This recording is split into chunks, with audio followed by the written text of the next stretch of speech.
Hello dear students, this is your preparatory assignment number 2 for preparing you for the December exams.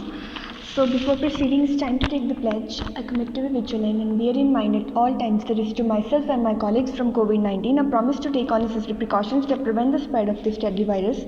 I promise to follow and encourage others to follow the key COVID appropriate behaviors, to always wear a mask, face cover, especially when in public places, to maintain a minimum distance of 6 feet from others, to wash my hands frequently and thoroughly with soap and water.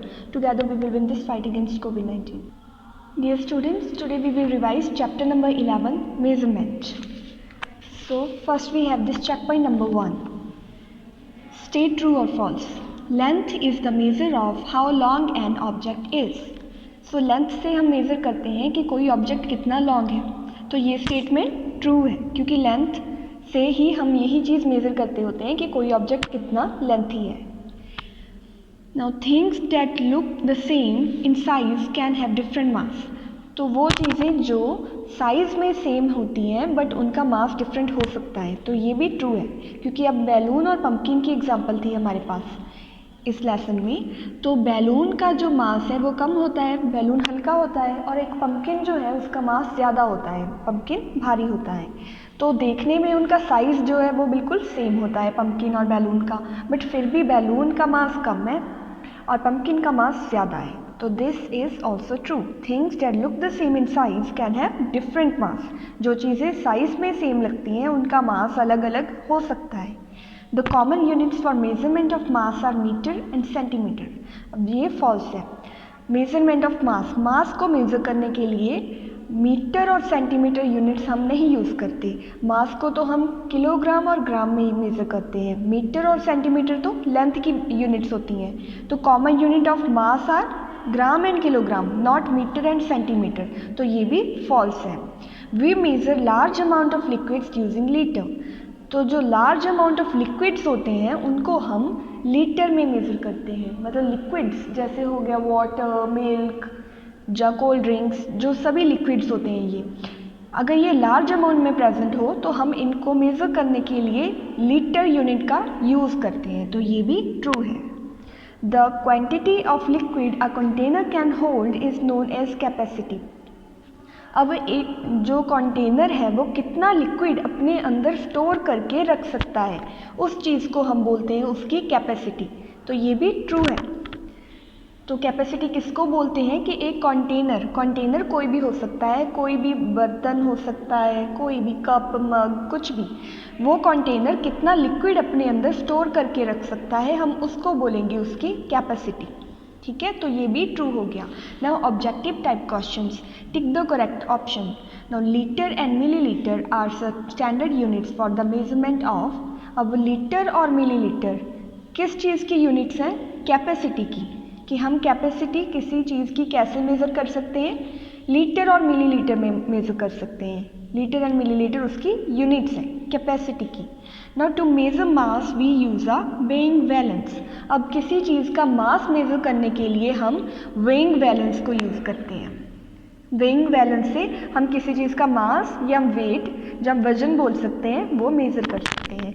Now 60 minutes make 1 hour. ये आपको पता ही है कि 60 minutes, जब 60 minutes हो जाते हैं तो उसका मतलब है कि 1 आवर कंप्लीट हो गया है. एक आवर में 60 मिनट्स होते हैं. ठीक है. The measuring cylinder can be use to measure capacity. अब कैपेसिटी को और किस चीज़ से मेज़र कर सकते हैं? मेजरिंग सिलेंडर की हेल्प से. ठीक है. लीटर एंड मिलीलीटर कैपेसिटी की यूनिट्स हैं और इसको मेज़र करने के लिए जो इक्विपमेंट हम यूज़ करते हैं वो है मेजरिंग सिलेंडर. मेजरिंग सिलेंडर की हेल्प से हम कैपेसिटी को मेज़र कर सकते हैं और उसकी यूनिट्स होंगी लीटर और millilitre. Now which of the following can be use to measure temperature. इनमें से किसकी हेल्प से हम टेम्परेचर मेज़र कर सकते हैं? थर्मोमीटर की हेल्प से. हम थर्मोमीटर की हेल्प से टेम्परेचर नोट करते हैं. Moving on, fill in the blanks. In early days, people used their dash parts to measure the length of objects. तो पुराने टाइम में लोग अपनी बॉडी के पार्ट्स की हेल्प से लेंथ को मेज़र करते थे. ठीक है. तो people used their body parts to measure the length of objects. पुराने टाइम पे जब ये स्केल, मेजरिंग टेप और ऐसी चीज़ें नहीं थी तो लोग अपने बॉडी पार्ट्स की हेल्प से लेंथ को मेज़र करते थे। Now cubit is a non standard unit of measurement of length. Cubit क्या है? एक non standard unit of measurement of length है। क्यूबिट अब क्या होता है? The distance from the elbow to the middle finger of the hand. तो cubit क्या होता है कि एल्बो से लेके मिडल फिंगर तक का जो डिस्टेंस है इसको क्यूबिट बोलते हैं। तो इसकी हेल्प से लोग पहले लेंथ को मेज़र करते थे। अब किसी की भी जो आर्म्स हैं वो सेम साइज़ की तो होती नहीं है ना, किसी की छोटी होंगी किसी की बड़ी होंगी, तो जो इसकी हेल्प से लेंथ मेज़र करेंगी वो भी कभी कम आएगी कभी ज़्यादा आएगी।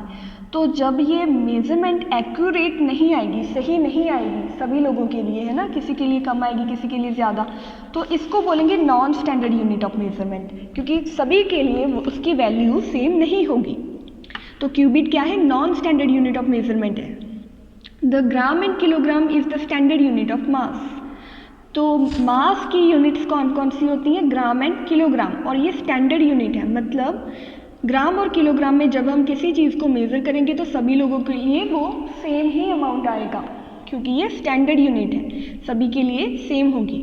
Now petrol is measured in litres. अब पेट्रोल एक लिक्विड है और इसको हम लीटर्स में मेज़र करते हैं। 60 सेकेंड्स मेक 1 मिनट।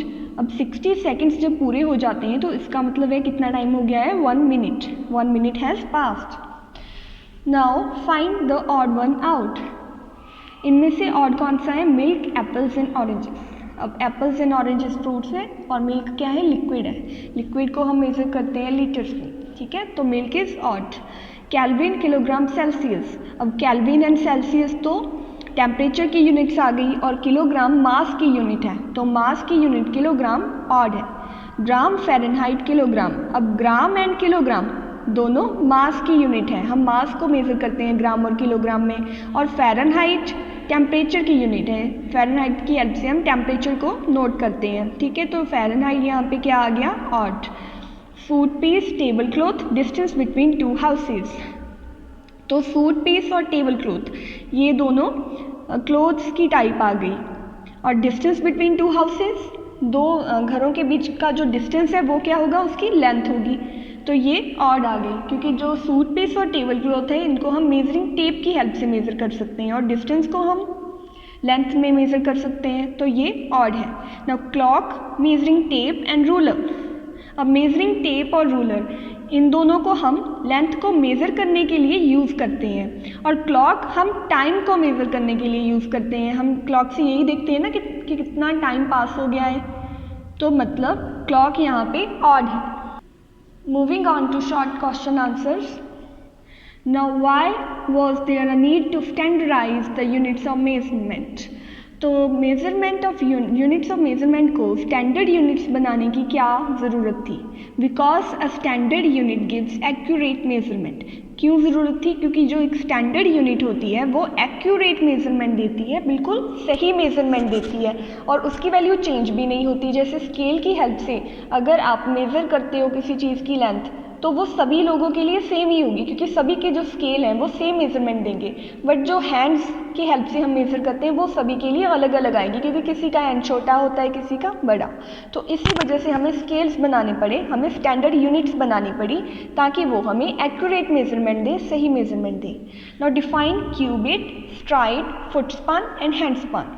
तो सबसे पहले हम पढ़ेंगे क्यूबिट। क्यूबिट क्या होता है? The distance from the elbow to the middle finger of the hand.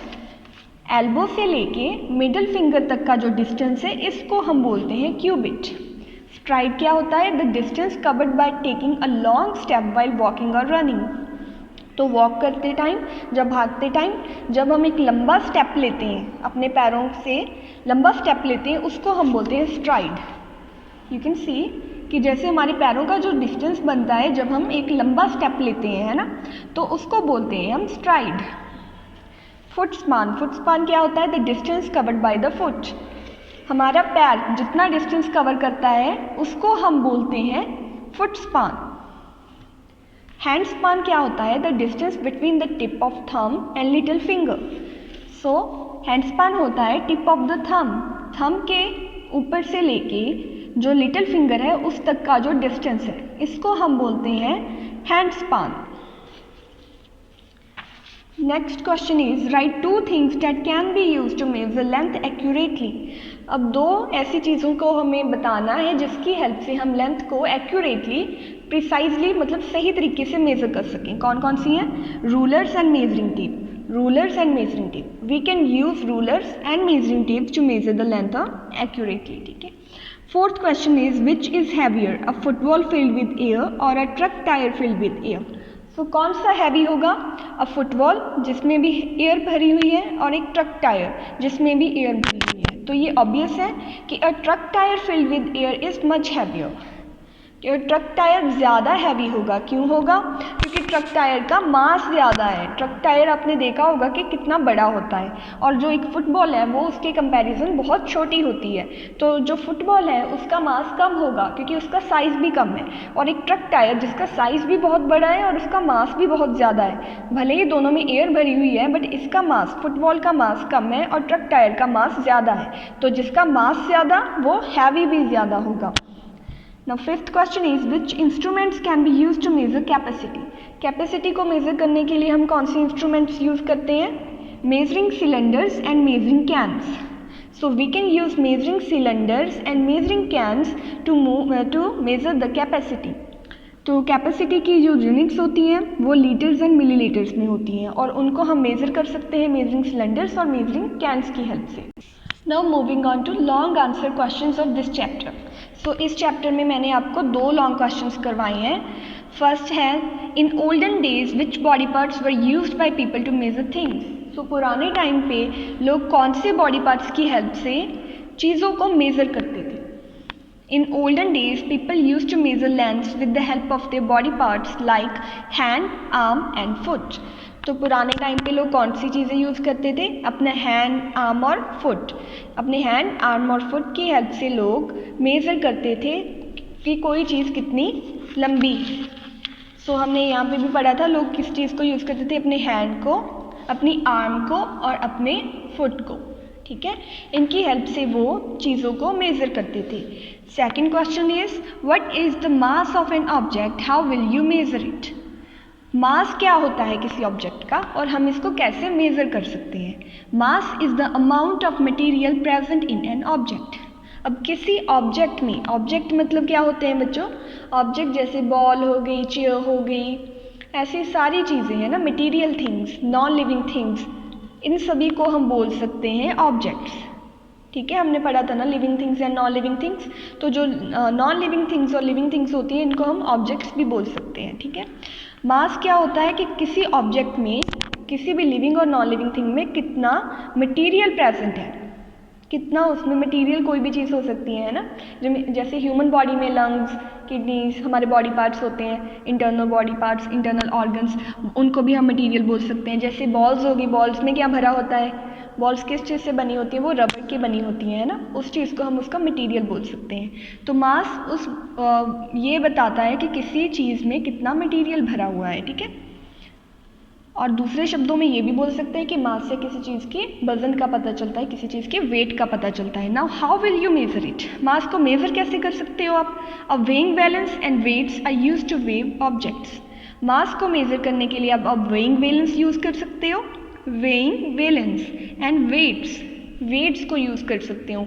ये दो चीज़ों की हेल्प से ये दो चीज़ें यूज़ की जाती हैं टू वे ऑब्जेक्ट्स के वजन को मेज़र करने के लिए, ऑब्जेक्ट्स के मास को मेज़र करने के लिए। ओके बच्चों, so that's all the very best.